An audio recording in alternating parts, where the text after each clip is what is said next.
Here I am pushing an interior rendering from one of my students. He's done a ton of rendering and doesn't know how to make that next step. So I'll talk you through pushing one of his sketches farther to get a real clean rendering. I'm looking for the dynamics in his sketch. I'm looking for the interesting shapes. Here they are in red. I picked the sketch because I liked that movement of one form against the other. And so what I do is I keep that in mind, those two forms pushing against each other, and I start to add value and tone. And this is sped up a lot because it's really more of a sketch rendering. It's not a finished design. You look at this sketch and it's very basic.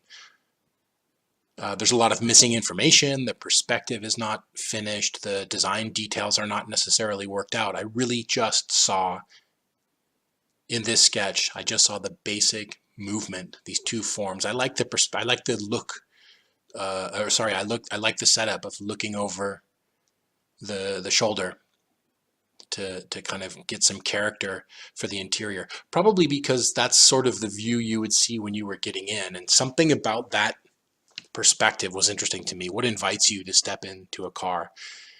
And so I just started pushing and pulling.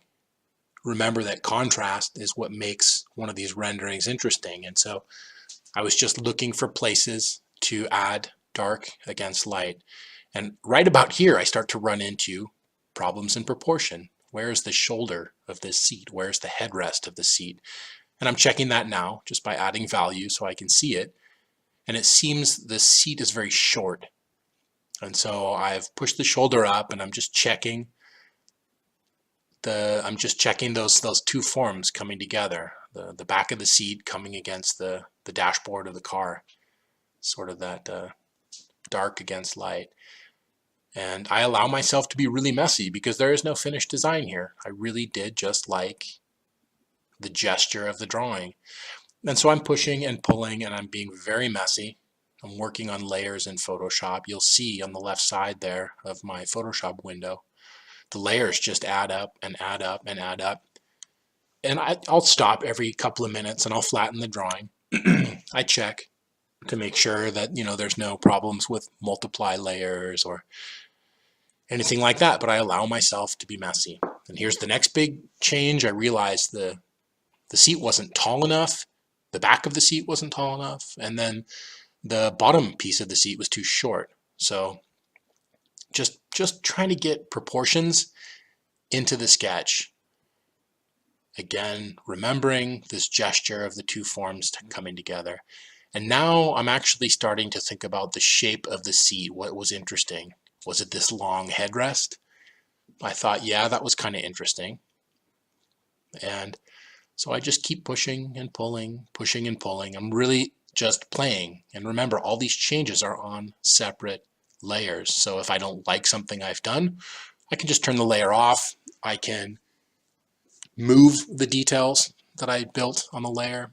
And again, I flipped the canvas a lot. I rotated a lot just to kind of trick my eye into seeing the forms again. Here's another detail I kind of like, that armrest wrapping around instead of just being mounted to the side of the seat.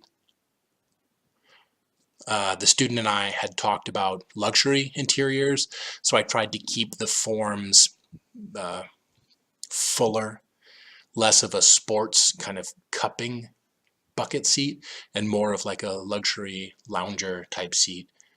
And so again, I'm not forcing myself to be clean. I'm really just looking for the design. And you can see I've flattened the drawing again. I've committed to this because I feel like this is still farther than the sketch. And again, here's a big movement in the back. I've just cropped the top of the seat off and pushed it up. Still messing with an armrest. I'm not 100% happy with it. And the design, I just push it and pull it and push it and pull it. And I'm starting to see some interesting forms now. I think there's the illusion with drawings that you start with a finished idea in your head. Maybe there's just a simple feeling that you have in your head and you have to push and pull those forms to get that feeling out. And for me, it was the perspective, this inviting the viewer to climb into the car. And I'm just trying to resolve the proportions. Again, the bottom of the seat was too small, so I've cropped it and pulled it out. It's quite messy. It can be intimidating, but you just have to push through and recognize that the original sketch is always there. I'm zooming in and zooming out a lot and rotating the sketch a lot. It tricks my brain into seeing the image for the first time in a way. This whole video is about 25 minutes, and the rendering, when I checked my screen capture, the rendering had taken 2 hours and 30 minutes. So, you know, it's quite a while, but we had talked about what the target was, you know, luxury interior for an automobile. And so this is not a finished design. This is just a sketch rendering based on a feeling. And so now I feel like I've had an idea integrating that long headrest into the top of the seat. And maybe that's my theme. That's my whole design story right there. This dynamic headrest being cupped by the dynamic seat back. And I sort of like how those forms are pushing into each other. The volumes, they're pleasing and they look luxurious. They don't look hyper aggressive and sports car like.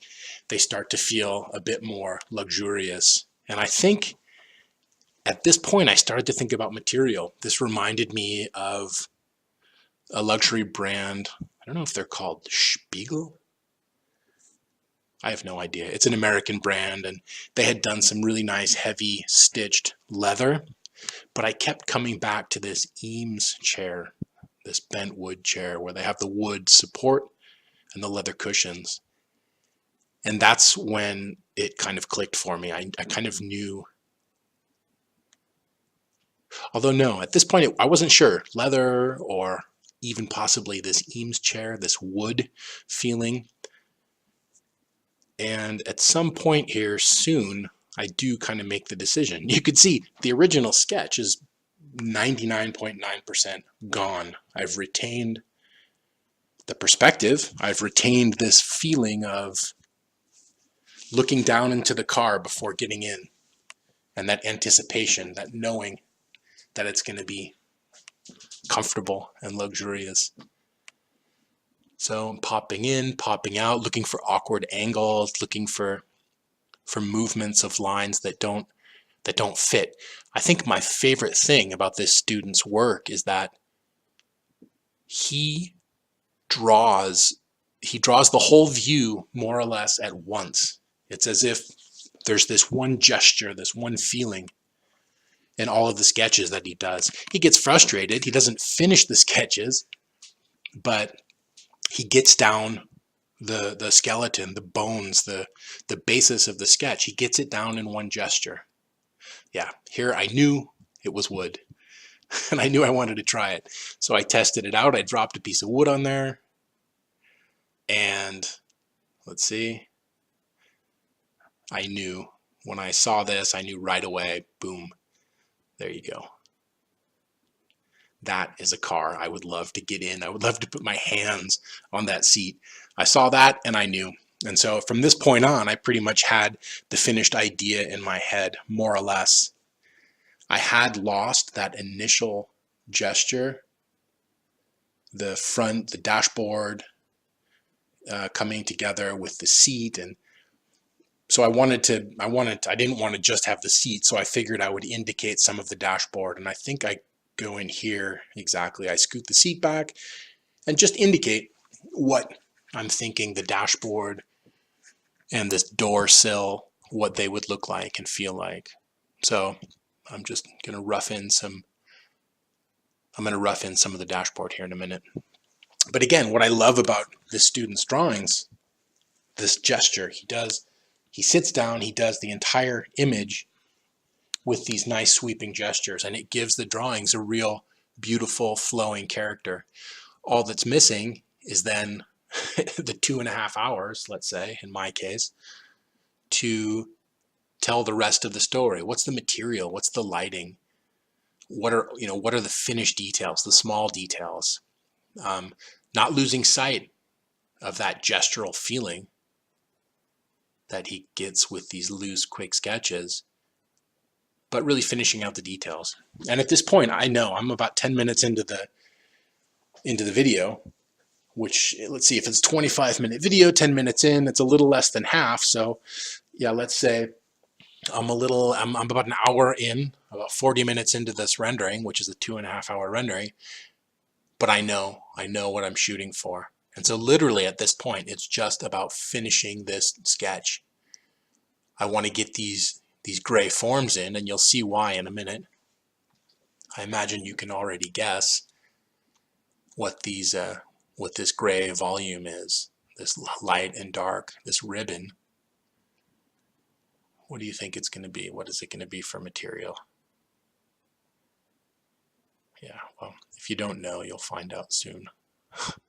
But at this point, I know what I want, and I really have some ideas. I'm already thinking ahead in terms of the finish of the material on the seat. I'm thinking in terms of maybe a background. I'm thinking about all sorts of stuff, but I'm literally just doing the disciplined work of giving my viewer a clear story, finished perspective, proportions that are good enough that the seat doesn't look cartoony because of its shape. I want to give the viewer something they feel like they could touch, that they could put their hands on, that feels it feels real in a sense. They can easily see it as a real object. I'm about halfway done with the rendering by now. And it really does speed up once you know what you want. But don't forget that first half. The first half of this drawing, I didn't know what I wanted. I just knew I wanted to push his sketch and see where it took me. That's it. And now, this is the fun part. You guessed it, I've just got wood texture, and I am going to drop it onto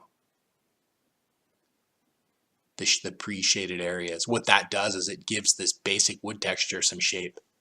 It starts to indicate what the shape is doing. And because I've looked at enough wooden furniture, I've certainly looked at enough Eames chairs, I have a sense about the rendering, but I will always get on your case about reference material. Reference material can be images showing this particular color of wood in furniture, whether it's a matte finish wood or it's a high gloss finished wood. Those reference images help. I always ask when you guys are saying, well, how do I finish this rendering, or how do I push this rendering further? The first thing I usually will say to you is, well, show me the reference that you're working from. Because then you have something to compare it to, and you know what the next steps are. It literally will make your whole drawing process easier.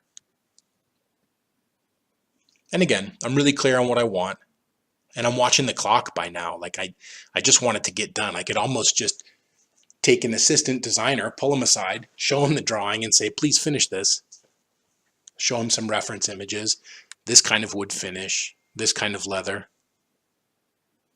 And somebody else could finish it because the shape is more or less there. The idea is more or less there. Yep. So again, I'm going in and cutting out my wood texture. Literally just grunt work now. There's little details to work out. There's little reflections and highlights and things, and I'll get to that. There's another 6 minutes in this video. Let's see, 15 out of 20. So yeah, I'm more than halfway done. I didn't like how the edges were getting pretty rough, so I went ahead and threw some more black lines in, and you can see me sort of working at that. I'll just throw something on a layer, a black line on a layer. I can then free transform it like there, erase away the edges, and move on. And you get a really nice, fresh, kind of spontaneous feeling.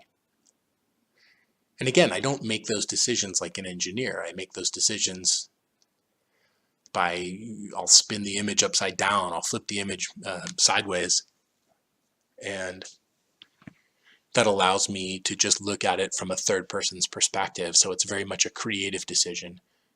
How clean should that outline be? Where can I leave things messy? I love to leave stuff as messy as possible so that the first read is somebody just looks at it and sees this crazy wooden form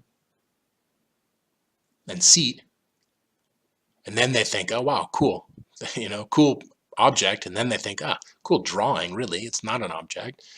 And then the third read are these messy details. When they come close, and you'll see in a few areas, it's just very loose and choppy.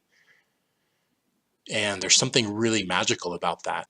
When the last piece of a drawing is messy, when the last little details of a drawing, when you zoom in, when they're very painterly, almost sloppy, textured, you can see that the drawing was layered and built up. So now I'm just working this ribbon of wood with a little bit of shadow and a little bit of highlight. I've got it on a separate layer, and you can see I don't have too many layers. In fact, it looks like I'm only using 2 layers at this point. So I flattened everything. I'm experimenting with kind of burning the colors. You can see I've done a multiply color layer. I didn't like it, so I turned it mostly off. And so there, I experimented. I went in for a couple minutes and tried something. I didn't like the way it looked. Don't get frustrated, just bounce back, turn and try a different approach. Zoom out, look at the drawing, look for the areas that feel flat and work on those. But the idea is just don't stop. Just pick up another area. If you're stuck or you feel like what you're working on isn't bringing the drawing farther, zoom out, see it with fresh eyes, look for the biggest area that draws your eye. Look for the biggest area where the drawing looks flat. So I thought maybe a little detail here on top of the headrest. So I'm getting kind of impatient at this point. I want to finish this now. I can see it. I can see the general idea. And I just have to put those last little details that will help the viewer see this as a finished seat. Stitch lines. And here I'm trying to do the stitch lines with as clean a gesture as possible. So new layer, throw that stitch line in by hand, and then transform it a little and just let it sit there in the perspective and feel very loose. I think I turned my spacing on for this next little bit. Oh wait, I'm still cleaning up some of the edges. As I work in on the stitching details, I find some areas are just too rough. So I'll clean them up. And then I believe I go in now and put some of the stitching. So I just go along the cut lines in the leather. Let's see. Exactly. I think I turned my spacing on here in a second. No, maybe not. I've decided to push the wood details a little farther. So I've got the wood on a new layer, and I'm using I'm highlighting it by just doing a lighter color of like yellow, but with color burn. And so what that does is that really gives a dramatic, warming color to the wood. Okay, there we go. So now I've turned the spacing on, and I just gesture in these stitch lines, and I let it be very loose because I know it's the last thing somebody's going to look at when they look at this drawing. And so I let it be kind of loose. I throw them down, I zoom out, I take a look at them, and yeah, my brain sort of accepts that that could be leather, stitched leather. Yeah, and you can see up close, it's pretty sloppy, or it's pretty loose. Sloppy's not fair, it's just loose. And let's see, 19 minutes in, about 6 minutes left, I think. And I knew, I tried to add a little bit of a volume to the leather. And this is another nice deal about working on layers in Photoshop. I sort of know where the leather should be a little darker because it's sort of a light or a white leather. So I just make a layer and I indicate very roughly with a brush where there should be some shading. And then I just multiply that layer and I make it very transparent. And it just gives me a little bit more volume. Here I do an experiment. I think maybe I should do leather texture on the seats, and what you'll see is I spend time on it, but ultimately I decide not to use it. something didn't work for me. It just somehow ended up looking kind of dirty. But you can see I spend time on it here. You see that?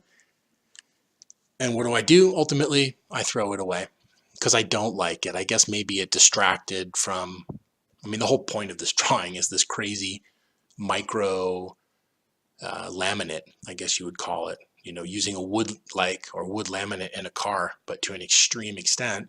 That's the whole point of this rendering, and that's sort of what makes it fun to look at. So I left the leather texture and I just moved on. And here I am just cleaning a silhouette. Oh no, here I am cropping it out for a background. I figure I gotta have some sort of background.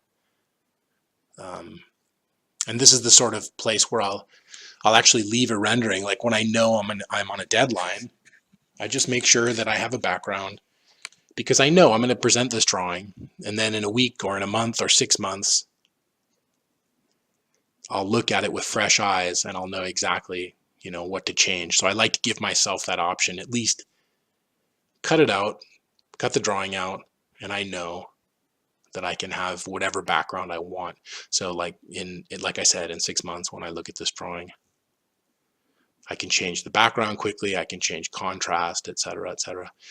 There was one little detail that I was missing. Well, there's the original sketch. Again, just that perspective had appealed to me. Inviting, somehow I saw that as an inviting perspective for getting into a car. I thought maybe I could fade some of that out, didn't like it. I'm really just trying to finish the drawing at this point. So here comes I thought gloss, the laminate should be lacquered, should have a nice glossy finish to it.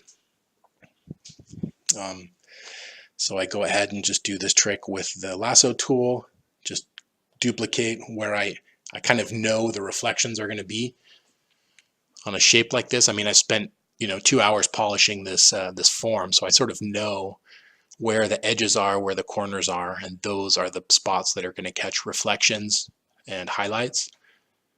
And so that gives me a really nice shiny effect on the wood grain, and I'm really digging this by now. There's one last thing missing. Okay, a few more. I do like to do the reflections and highlights pretty spontaneously, like I'm drawing them and then I duplicate that wood texture and I can turn the value up or down. Just gives it a nice transparent sort of feeling. But there is one last detail missing, and I believe that was the badge on the door sill, the piece that you step over when you climb into a car. I've given a little tone, a little color to my my leather shading, and I'm just kind of flattening everything down now. Not the background though, I do leave the background as a separate thing. Of course, you have to have your signature. Use a different one, that one's mine, but those are nice to have. And there we go. So I just look at luxury door sills, and I just pick some random one. Don't even know this company, but just grab it, try to match the perspective a little, and you'll see me using my favorite distortion filter. It's called Puppet Warp, and you'll see it gives you this crazy grid. So we'll hit Puppet Warp. Actually, I'm looking for filters here now, distortion filters. And I guess Warp is something from Illustrator. There you go, there's your puppet filter. You stick pins in it and you can just drag it around to match your perspective.